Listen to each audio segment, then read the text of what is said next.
Well, I grew up as a preacher's kid. And in this conference, my father was a pastor in this conference, and I grew up living in parsonages. And I went to college, decided to go into the ministry, and have just continued on with what I grew up in, and now I live with as an adult. I haven't served that many churches. Started out at First Wichita Falls out of seminary as an associate. Was the founding pastor of the Hopkins County Parish in East Texas. 16 years in Rowlett and 5 years in McKinney, and now Trietsch. It's been a great, God's really blessed the Allens, I can tell you that. My family, I love my family. I've got a beautiful 21-year-old daughter that's a senior at Texas Tech, and hopefully will be graduating in May.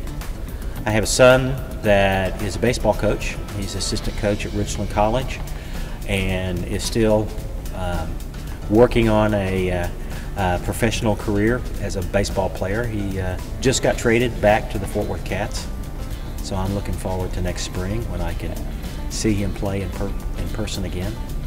My wife, we met in graduate school. We've been married 27 years.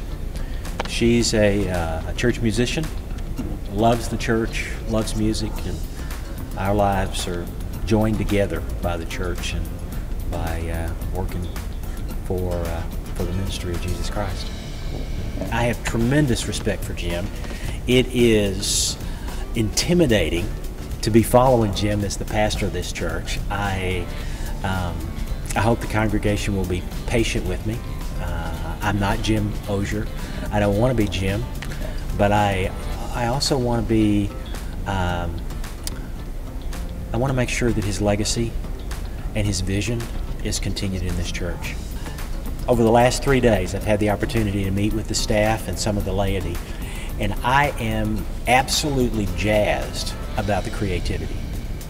The staff, the laity, it's like the sky is the limit. There's no limit to what can be done here, and it's just a matter of what you can dream, and that excites me.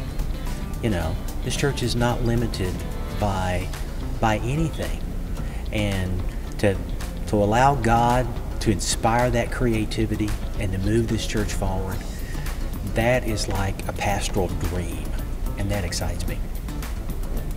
What I get most excited about is bringing people to Christ. I love to see individuals grow in their faith, get excited about what Christ is doing in their lives. I love to see people get excited about ministry. And one of my best stories is a lady in Rowlett that she just got started in the church, and I asked her to chair the missions committee, and she said, "No, I can't do that." And I said, "Tell you what, chair it for 6 months." So she chaired it for 6 months, and after 6 months, I asked her to do 6 more months, and after that, I asked her to do a year. And before she was done, she was working on staff and is now preparing to be a minister. So that kind of thing just absolutely gets me going and keeps me going in ministry. I like to see transformation in people.